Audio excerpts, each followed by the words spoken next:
Hello viewers, ഇന്ന് നമുക്കൊരു courier പൊട്ടിച്ചാലോ? ഇത് ഞാൻ ഓൺലൈൻ പർച്ചേസ് ചെയ്തത് ഗോൾഡ് ബ്രേസ്ലെറ്റ് ആയിരുന്നേ. മിഹാര ഗോൾഡ് ആൻഡ് ഡയമണ്ട്സിൻ്റെ ഇൻസ്റ്റാഗ്രാം പേജിൽ കണ്ടിട്ടാണ് ഞാൻ ഈ പ്രോഡക്റ്റ് ഓർഡർ ചെയ്തിട്ടുണ്ടായിരുന്നത്. അവരുടെ ലൊക്കേഷൻ വരുന്നത് എനിക്ക് തോന്നുന്നു എറണാകുളത്താണെന്ന് തോന്നുന്നു. ഇത് നമുക്ക് കയ്യിൽ കിട്ടാനായിട്ട് ഏകദേശം ഞാൻ ട്യൂസ്ഡേ ആണ് ഓർഡർ ചെയ്തത്. ട്യൂസ്ഡേ ഈവനിങ് നൈറ്റ് ഒരു 8 o'clock ആ ഒരു ടൈമിൽ ആണെന്ന് തോന്നുന്നു ഓർഡർ ചെയ്തിട്ടുണ്ടായിരുന്നത്. എനിക്ക് സാറ്റർഡേ ആണ് പ്രോഡക്റ്റ് കയ്യിൽ കിട്ടിയത്.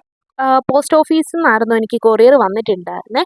ഇതപ്പോൾ ഈ കുഞ്ഞ് ബ്രേസ്ലെറ്റ് ഇത്രയും വലിയ കവറിനകത്താണ് വന്നത്. അതിൻ്റെതായ പോരായ്മ അതിനകത്ത് ഉണ്ടായിരുന്നു. അതായത് അതിൻ്റെ ഒരു സൈഡിൽ മാത്രമാണ് അവർ ഇങ്ങനെ ഒന്ന് അതൊന്ന് കറക്റ്റായിട്ട് ഇരിക്കാൻ വേണ്ടിയിട്ടുള്ള ഒരു അറ്റാച്ച് ചെയ്ത് കൊടുത്തിട്ടുണ്ടായിരുന്നേ. ലൈറ്റ് വെയിറ്റ് ആയതുകൊണ്ട് തന്നെ കണ്ടോ ഇങ്ങനത്തെ ഒരു കെട്ട് വീണിട്ടുണ്ടായിരുന്നു. ഇത് അഴിച്ചെടുക്കാനായിട്ട് അത്യാവശ്യം നല്ല സമയം എടുത്തേ. ഗോൾഡൊക്കെ ആകുമ്പോഴത്തേക്കിനും അറിയാമല്ലോ, നമുക്ക് അത് ഒരുപാട് ബലം കൊടുത്തിട്ടൊന്നും നമുക്കത് അഴിച്ചെടുക്കാൻ പറ്റത്തില്ല. അപ്പം നല്ല ക്ഷമയോട് കൂടി ഇരുന്നിട്ട് വേണമായിരുന്നു ഇത് അഴിച്ചെടുക്കാൻ വേണ്ടിയിട്ട്. കിട്ടിയ എക്സൈറ്റ്മെൻറ്റിൽ നമുക്ക് ആദ്യമേ ഒന്ന് ഇട്ട് നോക്കാനാണല്ലോ തോന്നുന്നത്. ഇത് അഴിച്ചെടുക്കാത്തത് കൊണ്ട് ഇട്ട് നോക്കാനായിട്ടും കുറേയധികം സമയം എടുത്തു. നല്ലൊരു പണിയായിരുന്നേ.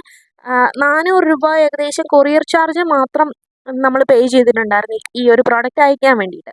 അപ്പോൾ അതവർ സ്ഥിരം ചെയ്യുന്നതല്ലേ ഇങ്ങനത്തെ കൊറിയർ. എനിക്ക് തോന്നുന്നു ഇപ്പോൾ ഓൺലൈനായിട്ട് മിക്കവരും തന്നെ പർച്ചേസ് ചെയ്യുന്നുണ്ട്. അപ്പോൾ ഇങ്ങനെ ഒരു കുഞ്ഞു സാധനം അത്രയും വലിയ ബോക്സിൽ ഇടുമ്പോഴത്തേക്കിനും കൊറിയറിൽ വരുമ്പോഴത്തേനും അതിന് എന്തെങ്കിലും ഡാമേജ് പറ്റുമെന്നുള്ളത് ശരിക്കും അവരുടെ ഭാഗത്തുനിന്ന് ശ്രദ്ധിക്കേണ്ട ഒരു കാര്യമായിരുന്നേ. പുറമേ ഉള്ള പാക്കേജിംഗ് ഒക്കെ ഭയങ്കര അടിപൊളിയായിട്ട് ചെയ്ത് വെച്ചിട്ടുണ്ടായിരുന്നു. പക്ഷെ അകത്ത് ഇതായിരുന്നു അവസ്ഥ. ഇത് ഒത്തിരി സമയം എടുത്തു ശരിക്കും ചെയ്യാൻ വേണ്ടിയിട്ട്. നമ്മൾ ഇത്രയും ഗോൾഡൊക്കെ പർച്ചേസ് ചെയ്യാന്ന് പറഞ്ഞിട്ടുണ്ടെങ്കിൽ നമ്മൾ അത്ര എമൗണ്ട് കൊടുത്തിട്ട് പർച്ചേസ് ചെയ്യുന്നതല്ല. അതപ്പോൾ അത്ര സീരിയസ് ആയിട്ടും അത്ര കെയറോടും കൂടിയിട്ടാണ്. ഗോൾഡ് എന്നല്ല, എന്ത് സാധനമാണെങ്കിലും പൈസ കൊടുത്ത് ഒരു കസ്റ്റമർ പർച്ചേസ് ചെയ്യുമ്പോഴത്തേക്കിനും അത്രയും സീരിയസ് ആയിട്ട് വേണ്ടേ നമ്മളത് പാക്ക് ചെയ്യാൻ വേണ്ടിയിട്ട്. അവരുടെ പാക്കേജിങ്ങിൽ ഞാൻ 0% സാറ്റിസ്ഫൈഡ് ആണ്. കാരണം ഇതിപ്പോൾ നിങ്ങൾക്ക് കാണുമ്പോൾ തന്നെ അറിയാൻ പറ്റുമായിരിക്കും അത് എത്രമാത്രം കെട്ട് വീണിട്ടുണ്ട്. ഒരുപാട് ടൈം അതിന് വേണ്ടിയിട്ട് ഇരുന്നിട്ടാണ് ഈ കെട്ട് അഴിച്ചെടുത്തത്. ഇതിൻ്റെ സെൻറ്ററിൽ ഇങ്ങനെ ഒരു ടൈ പോലെ വന്നിട്ടുണ്ട്.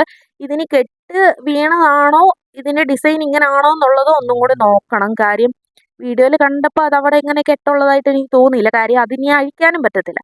പിന്നെ ഇത് ഇടാൻ വേണ്ടിയിട്ട് ഞാൻ നല്ല പണിപ്പെട്ടു. കാരണം ഇതെനിക്ക് കറക്റ്റാണ്. അതായത് അതിൻ്റെ ഏറ്റവും ലാസ്റ്റത്തെ കണ്ണിയിൽ ഇട്ടിട്ടുണ്ടെങ്കിലേ അത് ഇടാൻ പറ്റത്തുള്ളായിരുന്നേ. അപ്പോൾ അതിൻ്റെ ഇങ്ങനെ ഒരു ആ കുഴയിലേക്ക് കയറ്റി ഇടുന്ന ടൈപ്പ് ഒരു കൊളുത്താണ് ഇതിന് വരുന്നത്. അതുകൊണ്ട് തന്നെ വേറൊരു സഹായം ഇല്ലാതെ നമുക്ക് ചെയ്യാനായിട്ട് കുറച്ച് പാടാണ്. ഞാൻ ഒത്തിരി പരിശ്രമിച്ചതിന് ശേഷമാണ് എനിക്ക് ആ കൊളുത്ത് ഇടാൻ പറ്റിയത്.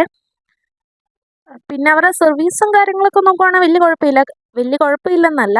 ഓർഡർ ചെയ്യാൻ നേരപ്പം നല്ല പെട്ടെന്ന് റിപ്ലൈ വരുന്നുണ്ടായിരുന്നു. ഇത് കൈ കിട്ടിയതിന് ശേഷം ഞാൻ 1-2 ഡൗട്ട്സ് ചോദിച്ചിട്ട് എനിക്കത് ഇതുവരെയായിട്ടും ക്ലിയർ ചെയ്ത് കിട്ടിയിട്ടില്ല. പിന്നെ ഗോൾഡൊക്കെ ഇങ്ങനെ പർച്ചേസ് ചെയ്യുന്ന സമയത്ത് മെയിനായിട്ട് എല്ലാ പേജസിലും കൊടുക്കുന്നത് അട്രാക്റ്റീവ് ആയിട്ടുള്ള ഒരു പ്രൈസ് സ്ക്രീനിൽ കാണിക്കും. അപ്പോൾ ഗോൾഡ് നമുക്ക് ഇത്ര ഒരു കുഞ്ഞു രൂപയ്ക്ക് കിട്ടുക എന്ന് പറഞ്ഞിട്ടുണ്ടെങ്കിൽ പെട്ടെന്ന് എല്ലാവരെയും ഒന്ന് അട്രാക്റ്റ് ചെയ്യാൻ പറ്റുമല്ലോ. ആ സ്ട്രാറ്റജി തന്നെയാണ് മിക്കവരും ഉപയോഗിക്കുന്നത്. അപ്പോൾ ഗോൾഡൊക്കെ പർച്ചേസ് ചെയ്യുന്ന സമയത്ത് കൃത്യമായിട്ട് എല്ലാ വിവരങ്ങളും ചോദിച്ച് മനസ്സിലാക്കിയ ശേഷം മാത്രം പർച്ചേസ് ചെയ്യുക. ഇതിനകത്ത് കിട്ടിയ കൂടുതൽ നമുക്ക് ബില്ലും കാര്യങ്ങളൊക്കെ ഉണ്ടായിരുന്നു. പക്ഷേ ഇത് ഓർഡർ ചെയ്ത് വാങ്ങിച്ച് കൈ കിട്ടി കഴിഞ്ഞപ്പോഴത്തേക്കിനും ഞാൻ ഒന്ന് വിചാരിച്ചു ഒന്നും കൂടെ നന്നായിട്ട് ആലോചിച്ച് നോക്കിയതിന് ശേഷം വാങ്ങിച്ചാൽ മതിയായിരുന്നു. പിന്നെ ഗോൾഡ് ആയതുകൊണ്ട് നമുക്ക് പിന്നെ എപ്പോഴെങ്കിലും വേണമെങ്കിൽ മാറ്റിയെടുക്കാം എന്നുള്ള ഇതിലാണ്. ഇതാണ് ഇതിൻ്റെ ഒരു കയ്യിലിട്ടപ്പം വരുന്നത്. അത്യാവശ്യം ലൂസായിട്ട് തന്നെയാണ് കിടക്കുന്നത്. വീഡിയോയിലൊക്കെ കാണുമ്പോഴത്തേക്കിനും നമുക്ക് കുറച്ചും കൂടെ വലുതായിട്ട് ഇത് തോന്നുന്നത്. പിന്നെ ലൈറ്റ് വെയ്റ്റിനകത്ത് ഇത്രയ്ക്കൊക്കെ വരത്തുള്ളൂ.